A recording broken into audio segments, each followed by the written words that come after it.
গ্রামে তো দেখেছি আমরা যে বিভিন্ন জায়গায় ডেলিভারি কাজ করলে প্রতিদিন 700 টাকা পায়, আর এরা সারা সপ্তাহ কাজ করে 700 টাকা পায়। আমরা আছি একটা সুন্দর একটা জায়গায়, মানে চোখ মেলে না একটু বেশি ভীষণ থেকে যায়। সুন্দর, আসলে দেখতেই ইচ্ছা করে না? এটার নাম অনেকেই জানে হ্যাঁ জানেন, যারা জানেন না তাদের জন্য বলছি, এটার নাম হচ্ছে মাথাল। মাথাল, এবং বিভিন্ন জায়গায় আবার আমরা নামের এখন আছি ভিন্নতা আসলে আছে। আসলে এই কয়েকজন চা শ্রমিক সুহির মাথায় এই মাথালটা দেখে হাসছিল হ্যাঁ, ওরা মুচকি। হাসতেছিল। এটা কারণ এটা কিনেছি আসলে আমরা ভানুবিল মাঝেরগাঁও আদমপুর বাজার থেকে কিনেছি। আমরা আছি এখন এমন চমৎকার, সেটা হচ্ছে এটা শমশেরনগর, শমশেরনগর চা বাগান বলে। এটা আসলে ডানকান ব্রাদার্সে, আমাদের বামে হচ্ছে চা বাগান। এই চা তোলা নিয়ে কিছু আলাপ করব।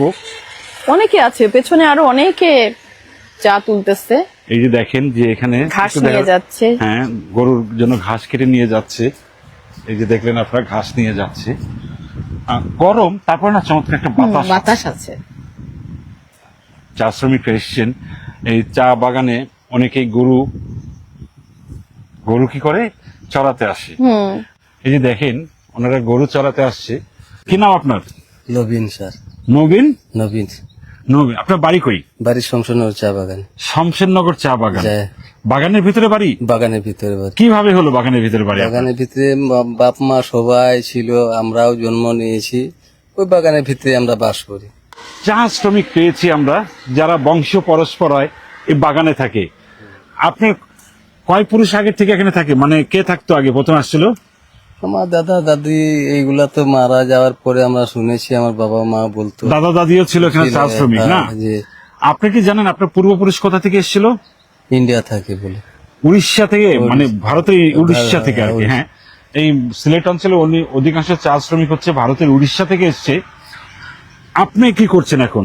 এখন আমি তো ফ্যাক্টরিতে আগে চা বাগানে কাজ করতাম, তো আমার তো রিটায়ার্ড হয়ে যেতে আমার ছেলেকে দিয়েছি। ও, আর একটা পরিবারে কয়জন কাজ করতে পারবে? এখন তো আগে তো প্রায় মানুষের ঘরে কাজ মানুষ ছিল জনে জনে, এখন যার নাম আছে এই করবো, আর যত যে বাচ্চা কাচ্চা আছে সব বেকার, ওই বাইরে টাউনে। মানে একটা পরিবারে শুধু একজন কাজ করতে পারবে বাগানে? হ্যাঁ, একজন দুইজন। আপনি কত বছর আগে রিটায়ার্ডে গিয়েছেন? আজকে 3-4 বছর হইল। মানে 3-4 বছর আগে উনি রিটায়ারমেন্টে গিয়েছেন চা বাগান থেকে। আপনি যে রিটায়ারমেন্টে গিয়েছেন, আপনি কি কোনো পান, ভাতা পান? ভাতা পায় না, আমার যে কোম্পানির ফান্ড পাইছিলাম।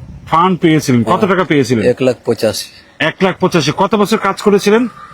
65 বছর। একটা না, আপনার বয়স কত এখন? দীর্ঘ বয়স সময়। কত হবে আমার, মনে করুন 70। কয় বছর বয়স থেকে আপনার শ্রমিক ছিলেন? শ্রমিক মনে করুন আমার 18 বছর থেকে তো শ্রমিক হওয়া যায়। কিন্তু আপনি কত বছর শ্রমিকের কাজ করেছেন?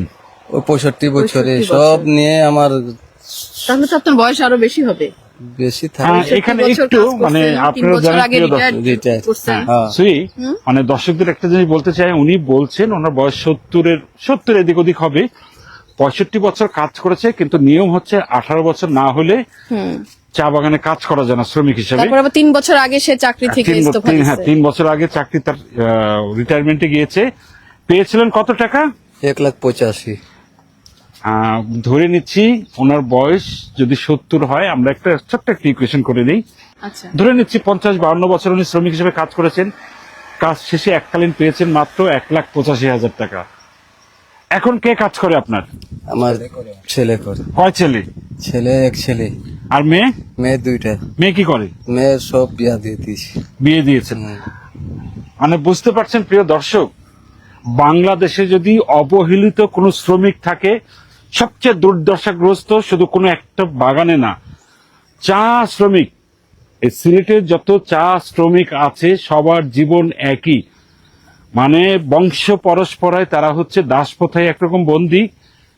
আর পারিশ্রমিকের কথা শুনলে তো আসবো, খুব কষ্ট পাবেন আপনারা যে চা শ্রমিকরা কিভাবে বেঁচে আছে। আসলে আমরা আছি ডানকান ব্রাদার্সের শমশেরনগরে একটা চা বাগানে।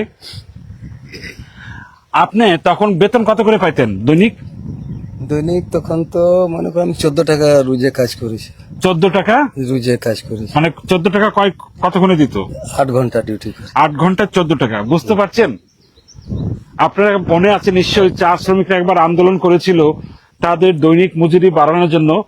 তারা একসময় 14 টাকা মজুরি পেতেন কত বছর আগে।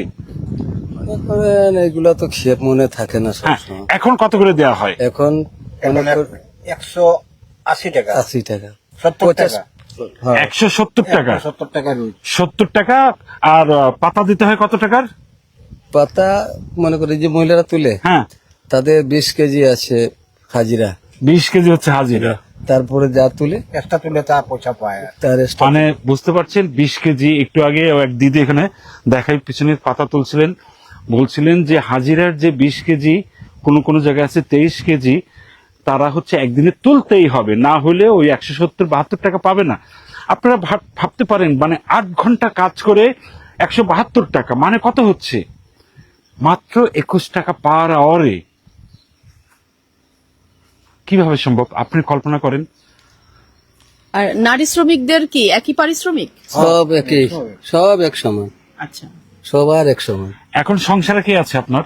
আমার ছেলে আছে, ছেলের বউ আছে, আর আমি, আমার ছেলের নাতি আছে।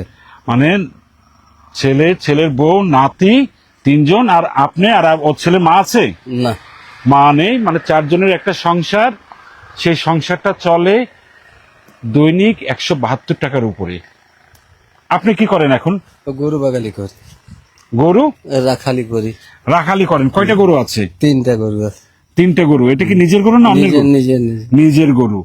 মানে এখানে যারা শ্রমিক আছে এদের বাড়তি একটা ইনকামেরই হচ্ছে মানে গরু পালন আর করা। কোনো ইনকাম নেই আর আসলে, কোনো ইনকাম আর কোনো স্কোপ নেই। না, এই গরু টুরু মানে আমি না কথাই বলতে পারতেছি না, মানে আমার কেমন যেন লাগছে যে এত কম কম রোজগারে মানে তাহলে খুব অভাব অনটন, আপনারা কল্পনা করতে পারবেন না যে চা শ্রমিক এইভাবে কষ্ট করে জীবন যাপন করত। হ্যাঁ। দুর্ভাগ্য আমাদের যে চা বাগানের মানুষের মতো নির্মল কোনো মানুষ হতেই পারে না। খুবই কষ্টের ভাগে আমরা এখানে বসবাস। আপনার নাম কি? আমার নাম আব্দুল মজিদ। আপনি কি করেন? আমি ওই গরু রাখি, 3টা গরু আছে। আপনারও 3টে গরু আছে। হ্যাঁ। আপনি কি চা বাগানে কাজ করেছেন কখনো? হ্যাঁ, আগে কাজ করেছি, প্রায় 55 বছর করেছি। 55 বছর চা কাজ 55 করেছেন, মানে 50-55 বছর কাজ করার পরে এককালীন একটা মানুষ, পরিবার বাদই দিলাম, একটা মানুষ 1,80,85,000 টাকা দিয়ে বাকি জীবনটা কেমনে চালাবে সে? আর দৈনিক যে শোষণটা আছে, আমরা কি কম দামে চা কিনে খাই? আমরা কিন্তু কেউ কম দামে চা কিনে খাই না। আমি দায়িত্বহীন ভাবে বলতে চাই, আমরা টাকা ঠিকই দামে চা কিনে খাই, বিদেশ থেকে আসুক যেখানে আসুক। কিন্তু আমাদের দেশের শ্রমিকের এই অবস্থা কেন? গ্রামে তো দেখেছি আমরা যে বিভিন্ন জায়গায় ডেলিভারি কাজ করলে প্রতিদিন 700 টাকা পায়, আর এরা সারা সপ্তাহ কাজ করে 700 টাকা পায়। 700 টাকা, সেখানে আবার অনেক জায়গায় থাকা খাওয়াও আছে। অনেক খরচ। এখানে আছে, তাদেরকে হ্যাঁ, জায়গা অনেক দেওয়া খরচ। হয়েছে, তারা ঘর বাড়িটা নিজের মতো করে করতে হবে। সপ্তাহে কয় রেশন দেয়? রেশন দেয়, আপনার ছেলেকে দেয়, আপনাকে তো দেয় না। না। রেশন কি দেয়? আটা দিই। আটা। কতটুকু দেয় সপ্তাহে? সপ্তাহে যদি পিলসিং হয়ে যায় হুম। তখন 2.5 কেজি রেশন দেওয়া হয় সপ্তাহে। বুঝছেন তাহলে, সপ্তাহে 2.5 কেজি।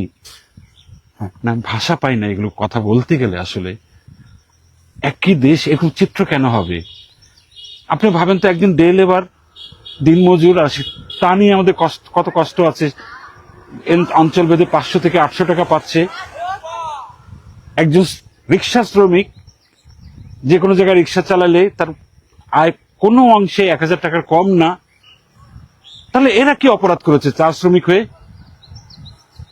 বছরের পর বছর মানে তারা এই অবস্থায় আছে। হ্যাঁ, বছরের পরে বছর। বছরের পর বছর কি, আমরা কষ্ট যুগ করে যুগ ধরে যাচ্ছি। আছে। যুগ হ্যাঁ, যুগ ধরে। যুগ ধরে একই অবস্থা।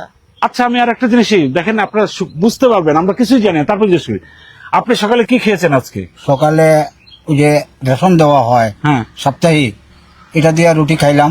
কয়টা রুটি খেয়েছিলেন? রুটি 4টা ছোট ছোট 4টা ছোট? জি হ্যাঁ, 4টা ছোট ছোট রুটি। তার কি দিয়ে খেয়েছেন? চা দিয়ে খাইছি। চা দিয়ে খেয়েছে, বুঝতে পারছেন। দুপুরে কি খাবেন? না, দুপুরে তো আর যাওয়া হবে না, ওই সন্ধ্যার দিকে গেলে আবার সামান্য কিছু ভাত খাবো। সারা দিনে 2 বেলা এইটা আপনি গরু চালাচ্ছেন। যারা শ্রমিক হিসেবে কাজ করে, চা শ্রমিক, এরা ওই চা বাগানে যখন আসে সকালে তখন রুটি আনে, পানি আনে, চা আনে। হ্যাঁ। এগুলো তারা নম্বরে যখন পাতি ওজন হয় ছুটির পরে তারা আধা ঘন্টা বসে করে খায় করে আবার কাজে লাগে। মানে তাদের তিন বেলা আহার জুটে না। বুঝতে পারছেন?